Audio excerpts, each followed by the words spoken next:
Hello friends, welcome to my channel. Today I am going to build a simple Tauri based application using Rust and React. I'll continue on top of my previous video where I built a simple quiz application which can be used by kids for learning. Simple concept like multiplication, division and looking time into the clock. Today I am going to explain how we can save the data into file system and how we can restore break and display the screen. So even though you close the application and open it again, so the scores, whichever is on 37 correct and 9, will be still displayed. So the data will be persisted. And there are a couple of interesting concepts to understand here. Because this Tauri based application can be worked as a completely offline, there is no backend server needed to store this data. So we can leverage the user system, file system to store and retrieve the data. Also the front end, we are dealing with the JavaScript or React, and we doesn't ship with the Node.js backend. So directly we do not have access to all the Node.js API which we can use like for storing and retrieving the data. But saying that, Tauri API provides some kind of API on top of its own functionality, so that even though you want, you can still write and read from the file system from React application directly. But there are certain limitations to that approach, and there are a few more configuration you need to do that. But because Rust is a quite powerful language, it has all the access to the native operating system where you are writing the code. So it can read-write access to the file and do lots of more interesting thing. So in the first part of this video, I'll explain how we can store the data using Rust and retrieve from the Rust, and I'll deal with the JSON data. So serialization, deserialization would be easy, and to work with JSON, is more comfortable for both Rust side as well as front end React side. And the second part, I'll explain few which are the APIs available in the if you want to directly call from React.js or Vanilla.js. So once we bootstrap this process, so this is how the folder structure will look like. Source Tauri, where the Rust code will be located. Source, where the React code will be located. And this is the default configuration. And Vite I am using just to bootstrap the process as recommended by Tauri. And in the previous video, I have explained the basic what are the component structure and how I use the UI framework. So this video I'll be mostly focusing on the integration between React and Rust, and how I can use Rust to write the file system to a JSON file to the file system. So if you see the structure real quick, we have a main application, main.tsx. So here I am using a Mantine UI library. This is an open source component library which provides some kind of built-in UI component like buttons or input box and lots of different UI component which can be easier. And here I am using dark theme with some resetting the CSS. This is my main app.css file.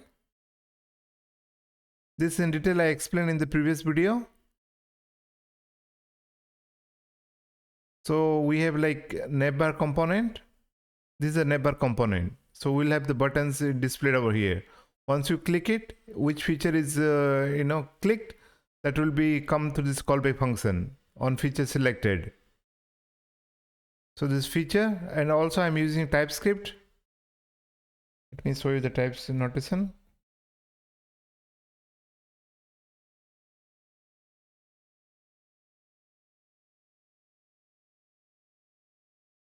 So this is the types what I'm using. So if you see, I'm using a enum for defining various type.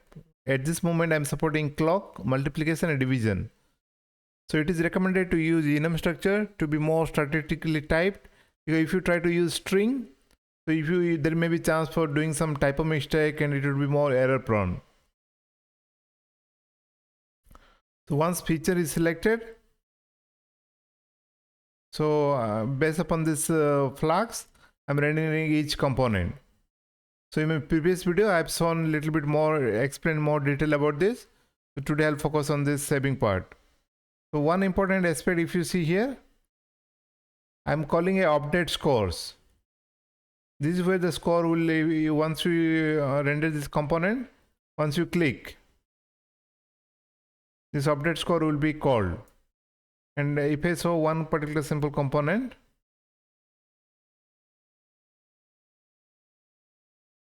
division.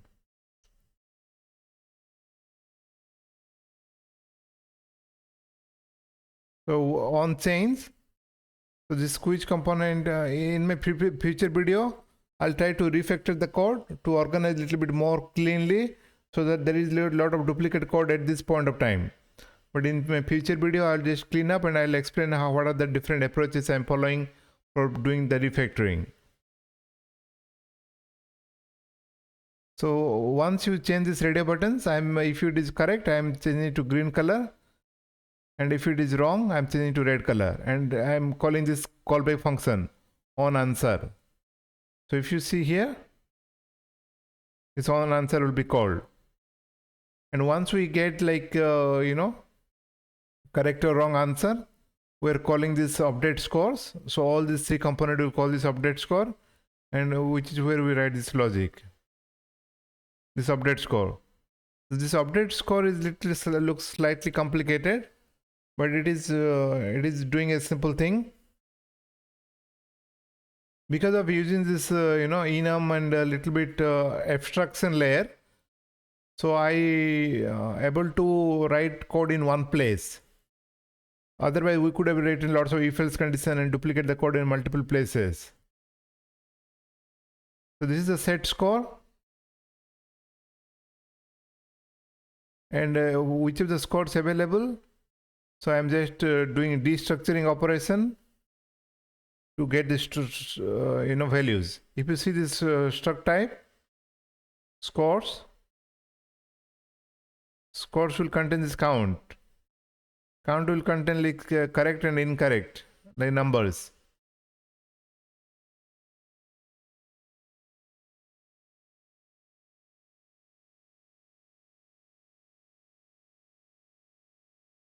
I put this code in a GitHub repository, given the link in description below. So if you have any doubt on understanding this concept about how I can use TypeScript and the data structure, you can write in comment below. So I'll create a detailed video on explaining that, because today I want to explain the file system handling. So once we update the score, so this is like dynamically we are accessing this enum type. This may be clock or maybe division, multiplication. Then whichever the answer we are storing, that is what we are incrementing. If it is correct, we are incrementing this correct value. If it is wrong, we are incrementing this wrong value. So only writing few lines of code, this can be used by multiple component.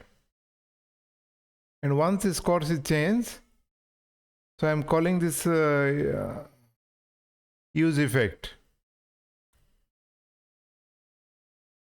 So this use effect will be called. There is one interesting concept, like because this use effect, usually in the dev mode it execute 2 times. I don't know why, but in dev mode it executed 2 times just to create some idempotent call. So you should not have like some call which can cause the effect into the when you are running in the development mode. There are certain justification for that. I clearly don't understand why it is running 2 times in dev mode. And that is even if you are writing in a strict mode code. If you do this code strict mode, then this particular use effect will execute 2 times. But in production, it executes only once. But anyway, but I have to check like because once we bootstrap this application, so I have to check with the is empty. I written a simple function like is empty. So I'm going through all the values. For every value, I'm checking correct is 0 or incorrect is just to initialize it. Because before loading from the file system, it reset the value to 0. So I just don't want to update the score. This is and also at this moment there is a small bug. First time whenever we are loading, So it is saving the data, because once we save load from this particular scores from this use effect, this is where the page is loaded. So once we load this page effect, then this score is updated, and at that time also this save score is getting called. So I don't want to call at that time. Maybe in future I'll try to put some conditional check on that. But assuming that score is modified, I am doing the save scores. So this is the save scores where actually the writing to the file system will happen. And this loading score will happen whenever the first page is rendered and we are reading from the file system. If there is any scores, we get the data, and if there is score change, we are writing immediately to the file system. So it is auto update immediately. And if you see the save score file, in this backend folder, there is a core.ts. This is in the React.js and TypeScript code, which this code is responsible for interacting with the Rust backend. So there are two functions I have introduced. One is load scores, one is save scores. So first, looking into save scores, this is async function, and await I am giving invoke. This invoke is API provided by Tauri API, Tauri API. So here I provided save scores. This is the function name in the Rust side, and I am passing this course object. So this data will be going to store into the file system, and whenever we call this invoke, the data from this object to be converted to JSON by this Tauri based application, and again JSON to the Rust structure. This it will be deserialized by the Tauri application again, so which can be used by the Rust thing. And for the load score also similar logic. Here we are invoking the load score. There is no input parameter we need to provide, and we can get some result here in this case, and we have to return the result from his scores. So this is a simple code we need to write in the front end to talk to the Rust based backend. Let me show the Rust side. Let me close this couple of modules.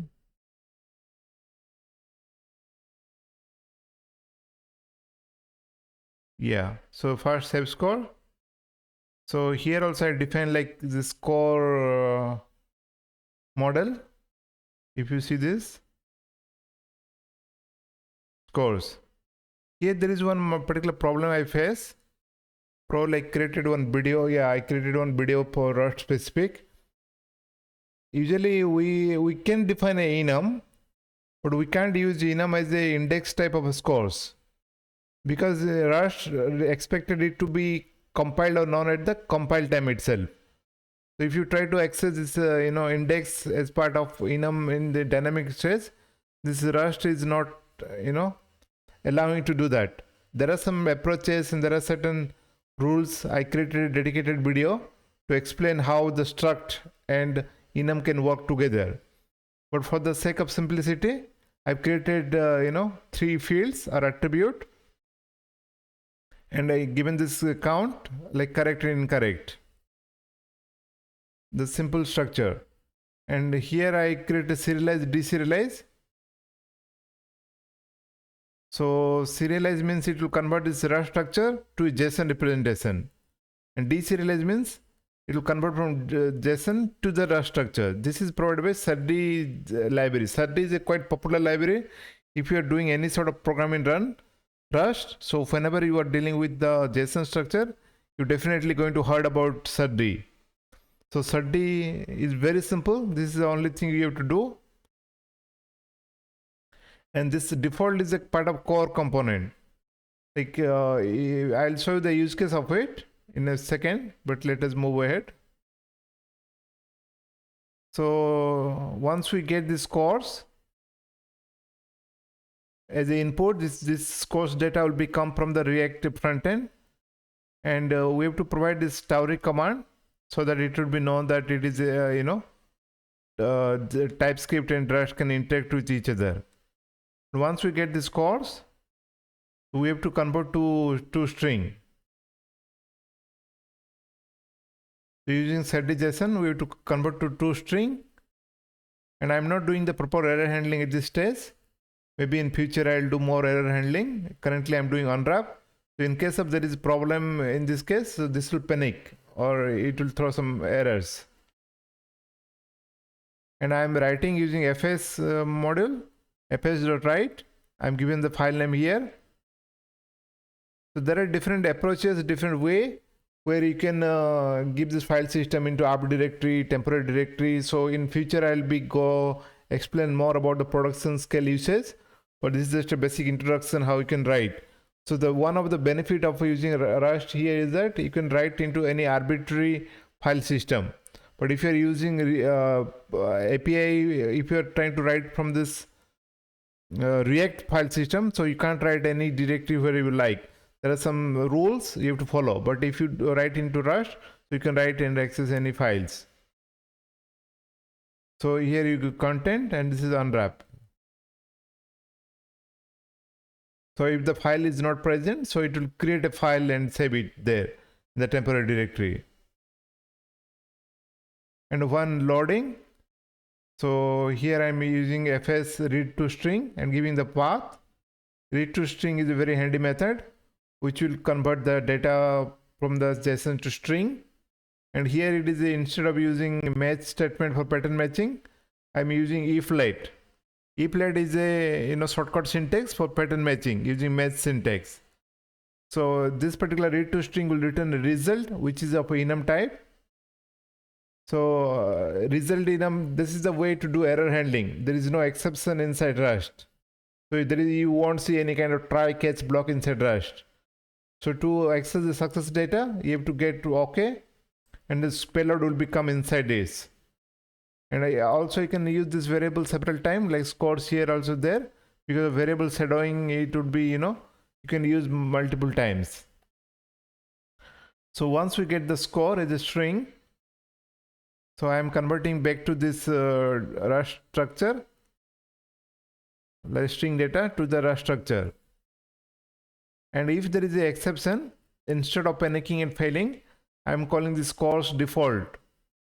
This is what I am talking about here. If you give this default, so a default data with 0, 0 will be created. So this clock will contain like correct, incorrect, both will be 0. So you have to, if you want to use default value, you have to give it this default attribute.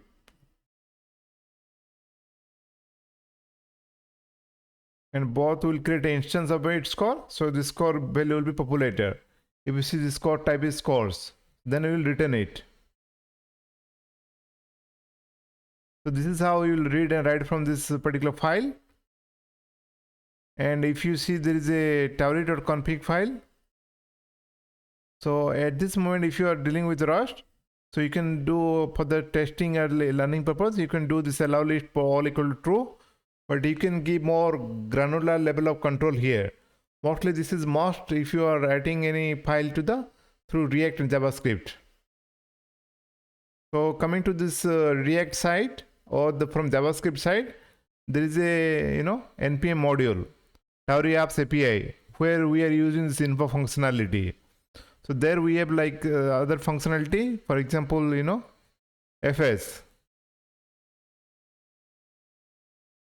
So using this fs, we can access this file system. And for that, we have to give this detailed configuration. Like which are the, do you want to apply all or you want to have only read access, write access? This is just to tighten the security. Because if you do file handling from this front end, is not very secure. Because any hacker can manipulate this, there is some injection they can do. If you provide an input box, they can try to manipulate the JavaScript code. So it is always recommended to write into from Rust side. And there are some certain security, limitation are there. So you can't list the files, you can't access the absolute path and so on. So there are certain guidelines is given to here. But in case you want to try it out, so you can definitely use this file system binary from this React also to deal with this, reading and writing to the system. So which is also quite easy. So here like copy file and the file name, and you can copy directly access. So you can have different functionality available here.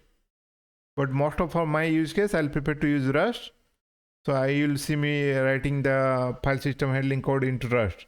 So you don't need to learn any different library. So if you're comfortable, these are the right text file and base. These are not JavaScript related. These are not Node.js function. This is the function provided by Tauri app. But if you know, if you learn about Rust and you used to do the Rust, so you don't need to run any Tauri based API. So you, once you are comfortable with the standard Rust APIs, you can deal with and write the code.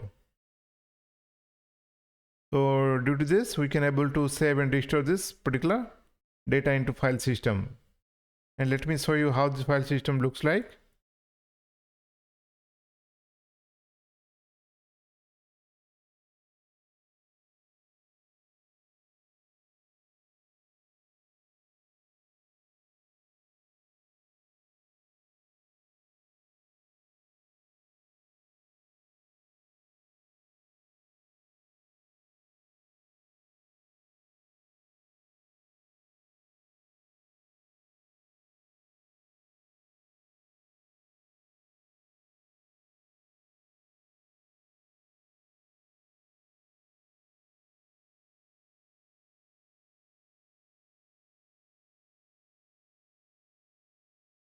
Yeah. So this is the scores file. If you see, this is the structure we have. There's the features like clock, multiplication, division. We have the correct and incorrect score. This is what we're going to update it. So here this division correct is 39. Let me change it to 40. So here it is 39. So if you change this, take it, it become 40. So immediately the data will be reflected here. So hope you learned something today. Have a good day ahead. Bye bye.